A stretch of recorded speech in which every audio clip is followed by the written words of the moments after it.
This is Deborah Johnson for Women at Halftime, and I'm passionate about helping women use their untapped skills, resources, and talents to create their ideal work and lifestyle, making a difference in their second half.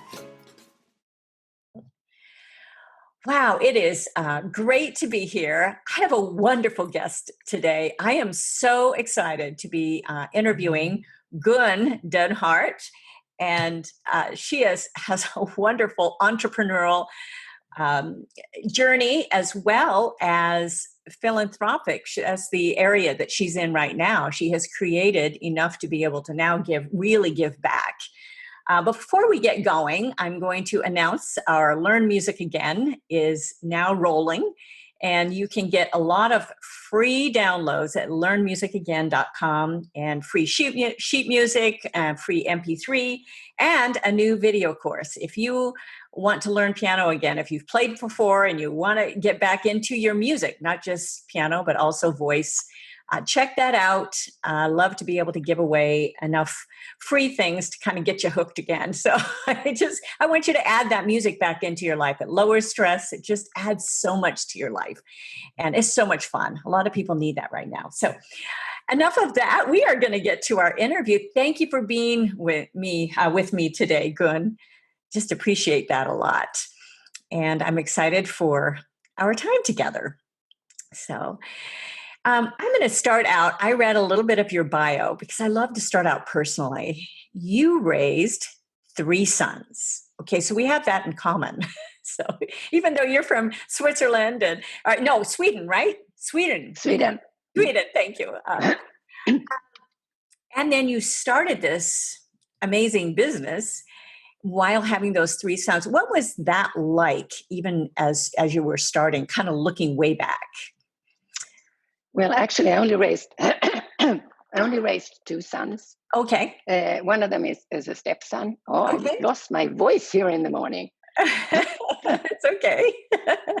I master everything, so we will bring that level up. Anyhow, so I raised 2 sons, and there's 10 years in between them. So when we started the business, my older son was 13.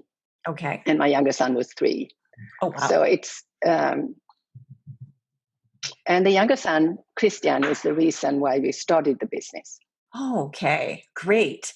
And I read a little bit about this, that you just couldn't find, a lot of people are interested in this. I want to get to all of the other things you're doing right now too, but that you started this business because you felt there was a need, of course. You couldn't find comfortable clothes for them and cute clothes for them, for your sons or for your main son, Christian, the youngest. Yeah. Well, I had my first son in Sweden, so I knew what kind of clothing was available there. Mm-hmm. And when our second son was born in 1980, I found that in the States, I didn't like anything that I saw. It was all baby blue and pink, which was not kind of, I wanted bright colors. And most of it was synthetics. And I just, not so nice to put on a child. I didn't really first realize why I didn't like it. But then, of course, I realized that it was all synthetics and scratchy against the skin. Yeah, you want them to be comfortable, and you want to be able to pick them up and feel that comfort as well, especially because you had known what it could be. Mm-hmm. Yeah. Well, a lot of young mothers today, they didn't live through that, so they don't even know how it felt. But when we came out with these clothes, there was not very much cotton out there, and so people really took to it right away. Oh, neat.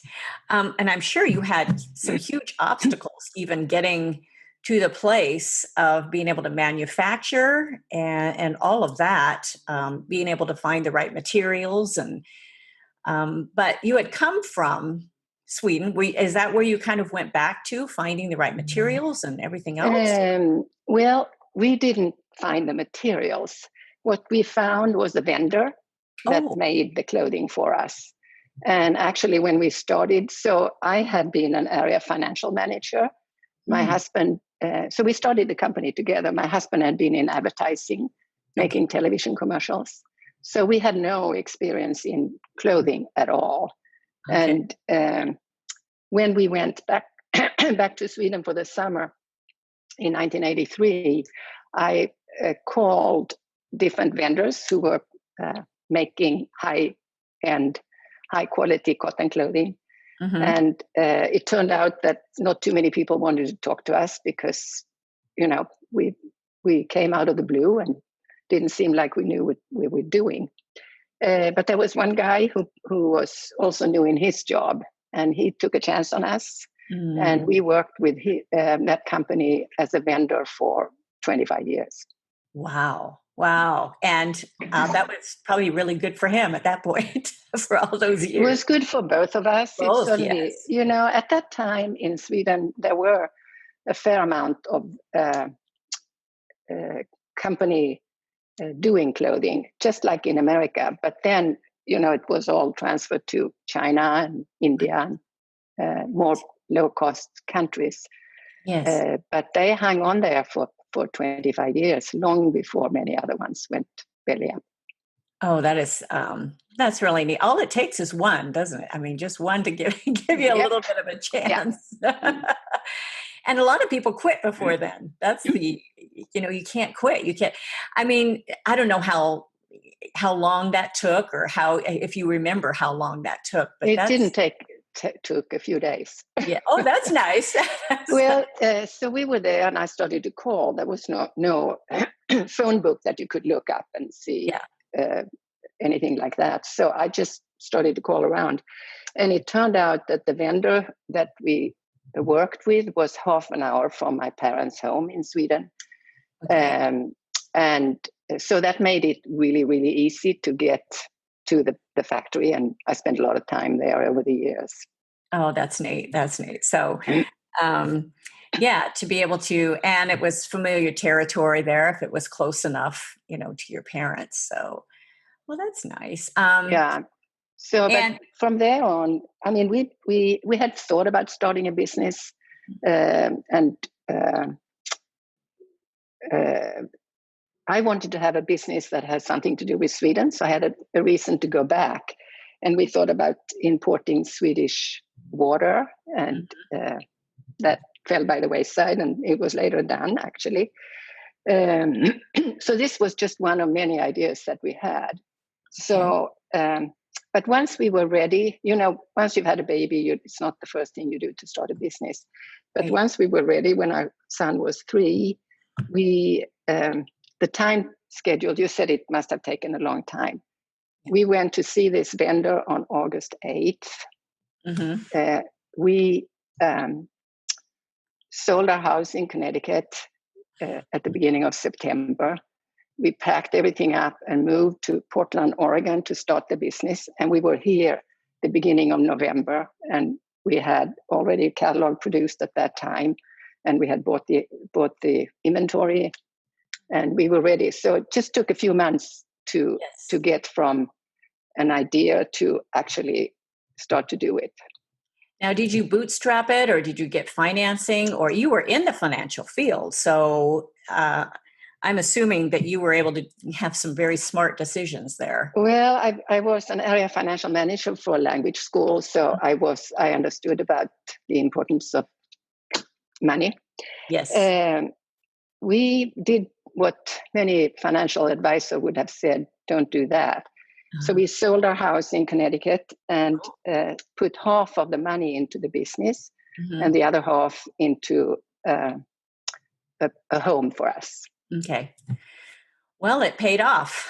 So it did. And if you did that yourself, especially, and if you were able to keep, most of that ownership yourself. We did not take any outside investors, and it took a few years before we even had a loan. I mean, no one wants to lend to a startup business, so we didn't even try that. So when we sold it, we still owned the whole company. Yeah, that's and you owned it. It looks like you owned it for like 18 years, and you sold it then in 2001. Did I do the math correctly there? You did. more or less. Well, good. My husband's in finances. He's always after me with the numbers. So, and 20 years ago, and it grew. I mean, I first started getting to know about that business, of course, as we talked right before this, was just the pajamas and going on the little train trip to see Santa with our grandchildren. We've got 2 granddaughters. You have granddaughters as well now. I 5 of them. Which is very fun. 5 of them. Oh my goodness. I'm not quite up to that place, but but it was so much fun. I've never seen so many matching pajamas in my life. And it was like, who makes all of these? And my daughter-in-law actually was the one that told us where to order them. And it was, the company that you sold.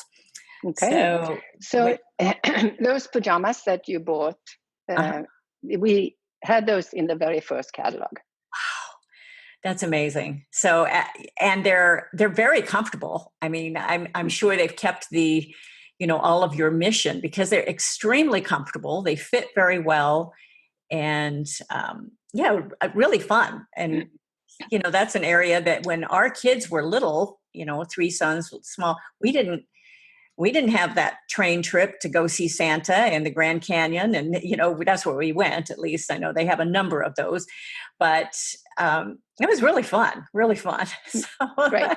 But the pajamas were part of that. And I know there's other items of clothing, but that was a big, big line of the comfortable sleepwear is what it is. So, and you also you even started with this sustainability, because that's the message of your philanthropic message to the company now that you're giving, you're on the board. But you wanted, I liked this phrase, this hand-me-down for your pajamas, which the Hanna Andersson pajamas, that you wanted them to fit for like a number of years. How did you figure that out? Our boys grew so fast. I mean, they were slow growers, but they grew fast. How did you figure that formula out? Well, so the clothing that we offered were really high quality. Mm-hmm. And if you look in a catalog and you look at a picture, you don't really know that if it's good quality or not. So we came up in the second catalog with the idea that we would, if you'd used the clothes and didn't have anyone to pass it on to, you could send it back to us, and we would give you a 20% credit towards a new purchase. Okay. And we had a play with words, so we called it Hanna Downs. So it's a play of words with hand me down, and we call it Hanna Downs. So we had that for many, many years, and received over $1 million worth, 1 million pieces of clothing back. So it was really a program that defined sort of who we were. And at the time, I found that many of the clothing for children or for adults didn't last very long in America. It's, you wear it a few times, you wash it, and it's doesn't look good anymore. Yeah. And in terms of sustainability, I thought it was much smarter to have something that lasted longer. Mm-hmm. So that's how we became known for being a sustainable company. Oh, that's wonderful. So, and what did you do were you able to resell, or you donated part, or what were you able to do with those? That's a good question. Yeah. So we decided early on to not being selling these clothes. So we donated them to children in need. And for me, who came from Sweden, I had no idea that there were such a thing as a child in need, that there were children in the richest country in the world that didn't have clothes. And that was just a huge eye-opener to me. And so once I was aware of that, my eyes were open, and it was hard to close them again. So we, as a company, we started to give away not only these clothes, but other clothes. And we gave away donation to these organizations. So we gave 5% of our pre-tax profits to organizations. And we had our employees volunteer there as well. So it changed me as a person, and it changed us as a company. I bet when you were hearing some of the stories and some of the impact that you made, that would be, that's exciting when you see people's lives changed, and you see even a piece of clothing if they didn't have, something to wear. So that would. I mean, I'm still appalled by the fact that 25% of children today live below poverty level. 25%. And I even shudder to think what it is after this pandemic. Right. Yeah. It's, because now with so many out of work, or they can't work, or they're, it's a very difficult time with all of that. So definitely. So, a lot of things have the power to change our lives. And it's really interesting how this part of your business changed your life, because part of what I call halftime, it's the second half of life, it's midlife, or whatever we want to call it. I come from a sports term because I married a professional baseball player. And so I'm always thinking, that those terms are always thrown around my house. But the significance of that sort of act in changing your life and your perspective from when you sold the company, and you sold it for enough, it's written about, how much you sold it for. I don't need to say that. People can look that up if they want to, but it created enough for you to be able to significantly give or significantly focus the rest of your life on causes that can help people and cause sustainability. And that's what you're doing now. I thought it was very exciting that you're not quitting. I mean, even at this point of your life, you are a lifelong learner. You have all of these things going. If people look you up on LinkedIn, they're going to see how much you have going, and even read on your bio.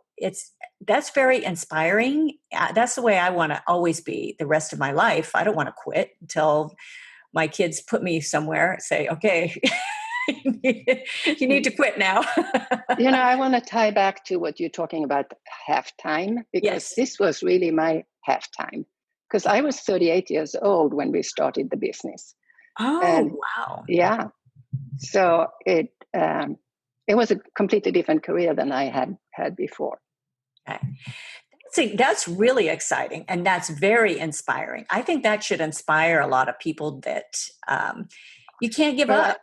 Yeah, I'll tell you a story in conjunction with that. I have a friend in Sweden who is a very successful businessman, and when you want to start your business, we talked about this to absolutely everybody.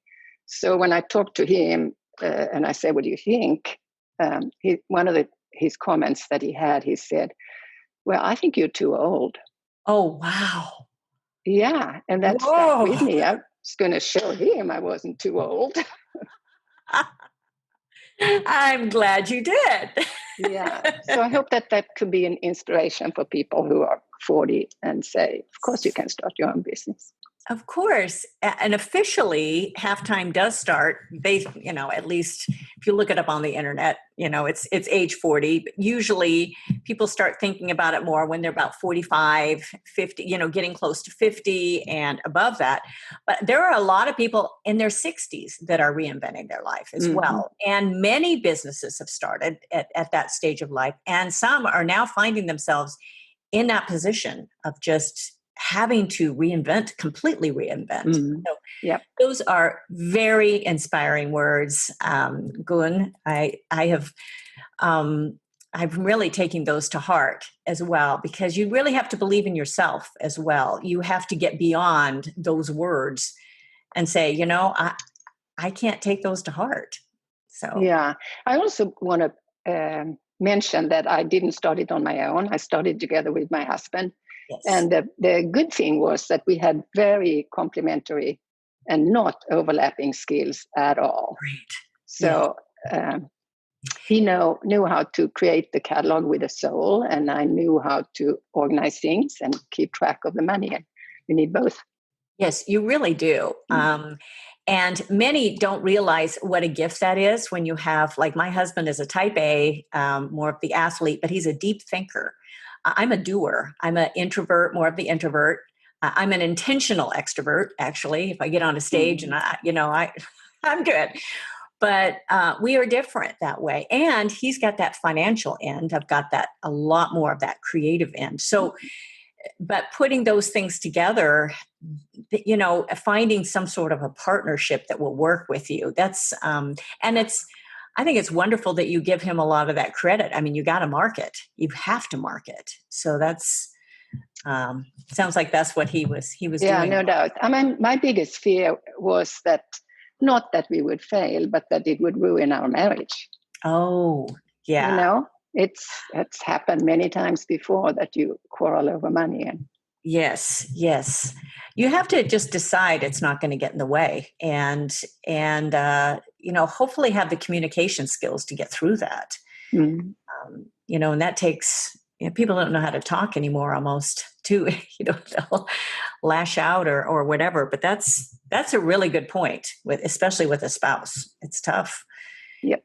With all of the handling everything. So, well, you made that transition and you are now very involved in an organization called Ecotrust and on the board. And it's a very interesting organization because you were involved in so many different things with that. When I look at the website and with the board and with the people involved. And you are a sustainable economy, tackling climate change, and it's about people, planet, and profit.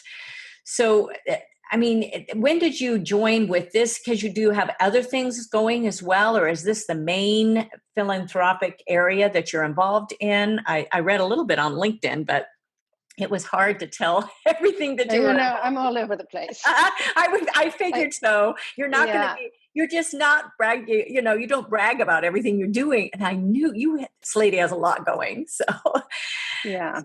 Well, I spend a lot of time actually with women, younger women who either want to start their own business or want to change their career, just as a sounding board, just listening. Mm-hmm. What sort of advice? Because there are, when I think about my daughter-in-law and I think about my one daughter-in-law, hopefully I'll have more. So the others are taking their time, which is fine. But what sort of advice do you have for women? A lot is confidence, but they have to have some sort of viable selling proposition, big deal. That's why a lot of businesses fail. What sort of advice do you have to those women that you're spending time with? Some of the top words of advice. To not give up, you are going to have setbacks and it's going to be hard. Yeah. But it goes up and down. And when it goes down, if you give up, then, a lot of business, and also a lot of business fail because you don't have enough cash. So, the expression cash is king. Yes. So if you a lot of business fail because you run out of money. Yes. Really good point. I had a very successful builder told me that when I was writing my first book. And he said, that's one of the 3 principles. He said, watch the cash, period. Yep. Still lives like that. I mean, has a lot, but he still lives like that. He watches that cash. And that's important principle, no matter how much you have. So, right. And I think it's really exciting these days that women are stepping up there and starting their own business. I became aware, though, a few years back of how hard it is for women to obtain credit. It's very hard to go to a bank and say, I want to borrow money. And if you look at venture capital that is given to women, and especially women of color, it's like 3 or 4% of total of venture capital goes to women. Is that an appalling statistics or what? It really is, and especially if you really have a viable selling, you've got great ideas going out there. So, with that. So, and now how are you able to make some sort of a difference or help them through that emotionally? And what do they do at that point if they don't have the capital? I mean, you bootstrapped pretty much, and you sold your house, and a lot of people don't have that. So Right. what do they do? Yeah. Well, I mean, I can't say that I give specific advice like that. It's, I think people often have the answer within themselves. Yeah. And if you get a chance to verbalize, you can arrive at something that would work for you. I have been supportive of an accelerator program here in Portland called Accelerate, and it is for women who have their own business already and they want to grow it. And do you know what an accelerator is? Well, I know what acceleration is, and as far as business, though, doesn't it give you a means to be able to expand? Explain that a little bit more. Yeah, so an accelerator can mean specifics, can be a lot of different things, but basically it is a group of people, in this case women, who get together and they support each other. But there's a program, so there are teachers that come in and they talk about finance, they talk about marketing, they talk about all the skills that you have to have for your business. And it's amazing how even if the businesses could be very different, there are many issues that are the same, whether you are, you're having a clothing company or you're running a whatever. Yes. Whatever. So, and I think the most valuable thing there is that the women have a chance to learn from each other. That's a lot of those are. It sounds like the structure is almost like a mastermind but being led by one person that brings in resources and to be able to share with each other. I think that term has gotten so diluted, actually, because it's thrown out so much with masterminds. But to be able to accelerate, you have to have the input of others. I mean, it's very valuable, at least, to be able to do that. I would think how valuable that is to have somebody like you as a part of this, especially in finances. I think that's so valuable. And I've told music students for years, and I was teaching at the college, I said, get a business degree, figure out the finances. It's, they think they're going to make it. And it's like the 1% of the 1% are even going to work in this field. And are you going to live on your car forever? It's very, very tough. And to go into making sure you understand all of those elements, how valuable that is. So that's and if you can just Google Accelerate, acceleration program. Yes, I think that's there are those programs almost anywhere, and I think I'll put a little bit link in the show notes as well. Yeah. I mean, you can either find some locally, or I'm sure that there are programs online. Yes, and that's a growing industry right now. So there will be. I would guarantee you there are going to be programs online. Yeah, in terms of Accelerator, maybe you don't think about that. That people in the agricultural field would need an accelerator. Wow. In the organization that I am on the board of, called Ecotrust here in Portland, we have an Ag in the Middle accelerator, which is for farmers and producers of agricultural products or fishermen. So they are from Alaska down to San Francisco. So we have in each cohort of this accelerator, there's maybe 15 of them. And at the end of 2 years, so they get together once a year in person, but otherwise they just get together on these Zoom calls, as we're all aware of today. Yes. And it's just incredible how much more successful they are after having gone through this. Yes, I think it's important for everyone to have that sort of attitude of learning from each other and going through those courses or getting with somebody that can help them definitely to grow. That's it's commitment of time and it's commitment of Mhm. resources because they're taking time away from business and but to grow the business or even personally figuring out how to deal with the life around growing a business. Right. I would think, especially in the agriculture field, would be really interesting. So yeah, well, that's a wonderful. I mean, I love your mission toward and helping women, and now you've got agriculture.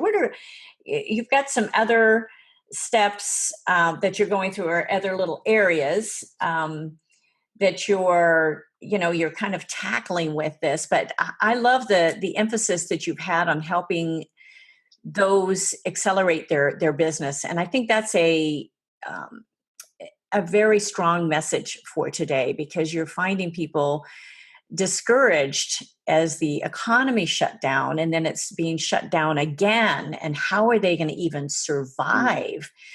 Do you have any sort of messages for those people? And what do they do? I mean, from you who is, you were in this period of time, I'm sure you had hurdles to cross when you were building your business as well. And even now, you're probably seeing a lot of this firsthand with Ecotrust as well, with what you're involved with. So, do you have any words of encouragement or any sort of advice for people? Where do they go? What do they do?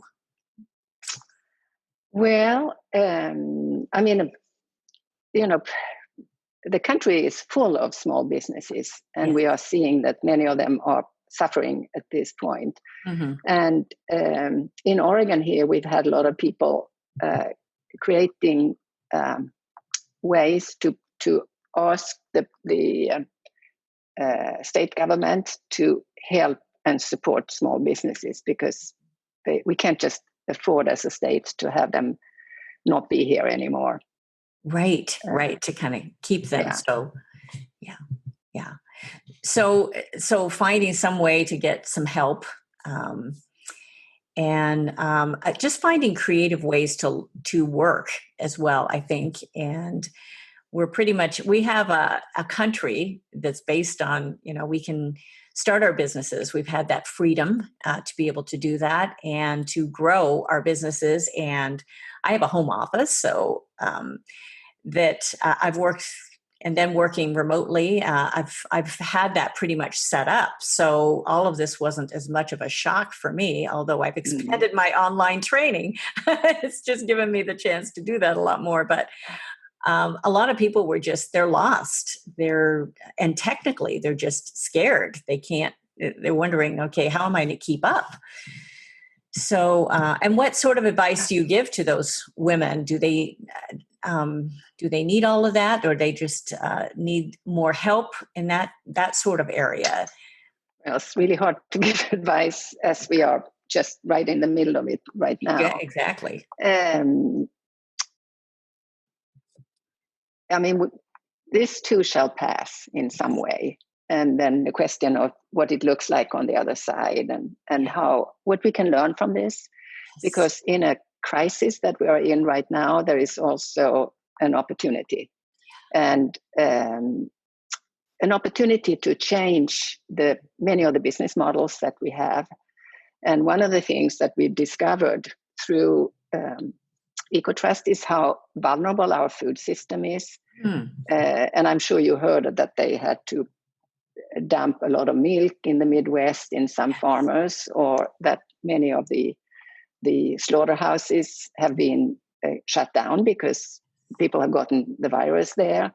So Mm. that points to that the kind of business model that we have for our food system is we just have to change that. Wow. And how we change it is to build not everything, but having as much as possible uh, grown locally, Yes. because then you're not so vulnerable. And it's so many farmers here. You know, if you look at farmers market, which is lovely, but it's never going to be more than 2 or 3% of all the food produced. Right. So, but there are other ways to get the local produce out. And one of the things that we have created at Ecotrust here in Portland is a food hub, meaning that it's sort of a food innovation center and a food distribution center. So farmers can, instead of the local farmers, so over the years we've built up a demand for local produce that goes to local restaurants. And now, when all the restaurants closed, these farmers lost the pipeline to their customers. Right. So they had to retool quickly to instead get the produce to individuals. Yes. And so in the food hub that we have at Ecotrust, the farmers can take their produce there, and it's then delivered by local bikes to places where people can pick it up or to local. Right. And is it something that's a model that can be duplicated pretty much everywhere, isn't it? Is that what you're creating the model? It certainly could. Yes, certainly can. Yes, this is the way these nonprofits and everything, they start, and you find something that's working in one area and you can duplicate that all over. Yeah. And that is, I mean, the difference here is we are a nonprofit, but we are a business.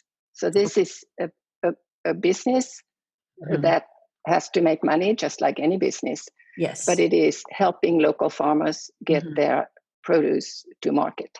Right. But it's still, it's a viable a replication, you can replicate it, and a viable business that can be replicated almost anywhere. So, especially in an agricultural center, and having things come locally. I love really fresh produce. I love those farmers markets. I think it's great. And it reminded me of your point of not giving up, never giving up, and finding ways to work through this, because with the crisis does come opportunity, but you have to think creatively. And so here you are, as you're looking at this, and we were just away for a week. I have never seen outhouses so clean because of our going through this virus. And I grew up camping, so it's not my favorite place to go when you're in a campsite or when you're at a remote place. But it is making people clean up things. It is making people more aware of our surroundings, of our food chain, of our imports, even from our pharmaceuticals, our medicines, everything. All of a sudden there's a light on all of these things, and it does create that opportunity. Then you think, okay, so how can we make this better if this ever happens again? So I think that's a great point of what you were even saying with the agriculture. So you are busy. I appreciate our time so much. And you're involved in so many different things. And what does your day look like now, Gun, do you get up? I kind of want to know, I like to know people's routine pretty much, because you are at a point of your life where you could slow down. It does not sound like you are. And this is inspiring to me. So I kind of want to know what your day looks like. Well, the routine is sort of very different in the coronavirus time. And, we all have to adjust to a life. I'm in what they call a vulnerable group. So I shouldn't really be out there seeing people. Right. Which has been an adjustment for me and for a lot of people. So I still try to keep up on my regular things instead of having meetings with people in real life. I'll try to have it online. Okay. Right. Or FaceTime or something. I talk more to my children and grandchildren than I normally do, because they have more time, and I'm always happy to talk to them. Yes. I have been educating myself a lot about Black Lives Matter. And, I didn't grow up in this country, so I kind of have a rudimentary idea of why we are where we are today. And I've been deepening my knowledge in that. And it's just a total eye-opener. Yeah, especially with history and figuring out what historically has been through, because it repeats itself. So it's just really I mean, a lot of the issues we have today dates back to slavery. And, of course, I mean, coming up again and again. So you are keeping up with your relationships mostly online, and you're being smart, which is important. We all have that choice. But you're communicating. It's fun. I mean, family is just so much a part, it sounds like, of your life, but it is mine as well. Mm-hmm. And educating. I should mention too what I really do. I am really dedicated to my hikes. I live in Portland, Oregon, and very close by I have access to trails, wildwood trails. So almost every day I'm out there on the trails. And then I have an exercise program that I do every day at home. That is really important and very inspiring. And how long of hikes do you take? We were just, we were up in the northern part of the U.S. in Washington. So finding those beautiful places, I did not listen to podcasts, books, or anything, because I just wanted to be outside. I wanted to look at the trees and just the beauty around me. And so how long do you hike normally, or do you just go until, I try to go in places where there are not too many people. Yes. And and I try to go times when there are not too many people. Yes. So depending on when that is, I go for maybe an hour to an hour and a half. Okay. Yeah, that's good. Because you get your heart rate up. That's a basic thing. Go up some hills and again, married to a former athlete. I shouldn't say former because he still thinks he's an athlete, but he's a former athlete. But they always think they can still do everything. But getting that heart rate up and getting your breath, even though I've done a lot of singing and playing and in music, that breath, that's what goes quickly when we are gracefully growing older. But being able to take a good breath and keep that going even when we're going uphill with that exercise. Mm-hmm. So I'm a strong believer in that. And at the beginning of the podcast, you were talking about that you're a voice teacher. Yes. And that you have some. So I need some voice teaching right now. My voice is just cracking up here. You just go online and check it out. Yes, online. Yeah, connecting the breath with the tone. That's a big deal because you find people that aren't really doing that. And as we get, gracefully older, it becomes harder to do. And that's where I say, if you were a singer, all of a sudden you find that you have this vibrato that you can drive a truck through, and those really wide vibratos. So a lot of that is the breath support and keeping that going, and that lower belly and all of that. And so, with a frog in your throat, you're no problem there. But just to keep making sure that you're breathing, all the way down to that lower ab, and exhaling and keeping that going. But I even have to think about that, even as as much singing as I have done, and I can hit the high notes and lower notes. But that support, it seems to be one of the first things that I have a hard time with getting back, because I get out of breath, and it's like, why am I getting out of breath? But it's an exercise. It's a muscle there still to be able to do. Yeah, really good point. I love to talk about everything on these episodes. So this was a good one. So, Gun, thank you so much. This was delightful to be able to meet you. We will stay in contact, and I feel like you had some very valuable things to be able to share today, and I'll recap a couple of these, but especially for those who are going through time of reinvention and of restarting, and almost everybody is doing that right now. Even if those who have just kept working, even in the medical field, their job has changed. And, there's a lot of changes, and we still don't know what's ahead in the next months. So I choose to not go political and not go into that area. And we don't do that. And in any of this, we have some crises that we are dealing with because of the medical issues and all of that. So, and of our work, our economy. So I think number one, you said not to give up. And the Winston Churchill, never give up, never give up. And he said that over and over again. What a great story to read. We need to go back. Don't forget our history. I mean, we have incredible history in this country, and understand a lot of these issues have come up again and again and again and again, and people have to deal with them. So not to give up, to have enough cash. That was I loved that you said that, especially as a financial person, and how important that was for your business, and also that you feel strongly about educating yourself and giving back. You have had that giving back still from your company that you sold. So I think that with Hanna Andersson company, giving back, and that was amazing that you had that many pieces or articles donated every year, the over 1 million pieces that you gave back, or to children that needed clothes. So are there any closing words that you have for us today? And then I'll kind of cap this off again, that you would have to say to listeners.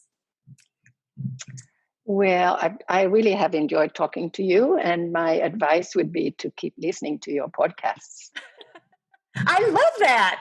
Oh, I'm going to put that in big quotes.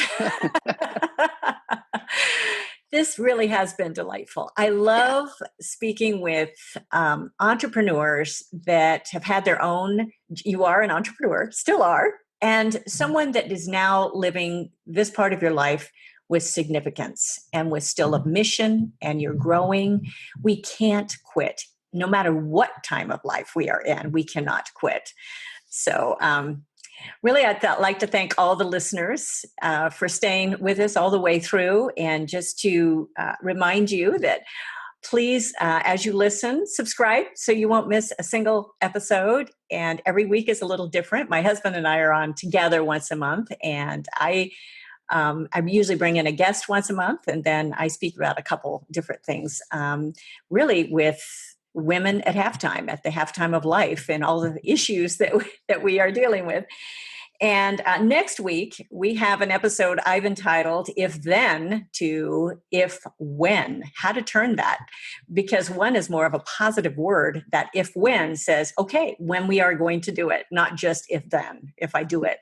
So that's all about taking action next week, and what it takes to do that. So don't miss that one. And leave a review. I love reviews. And you can always find me online at goalsforyourlife.com, womenathalftime.com. And I have other websites as well. You can get there. You can get to my DJ Works music. That's always fun. But you can get there from any of those websites. And so I will look forward to being with you again next week. And bye for now. Thank you for joining us on Women at Halftime. Visit goalsforyourlife.com or womenathalftime.com for many more resources, downloads, and programs, or to get in touch with me. I'd love it if you leave me a review and tell your friends. So until next time, this is Deborah Johnson signing off.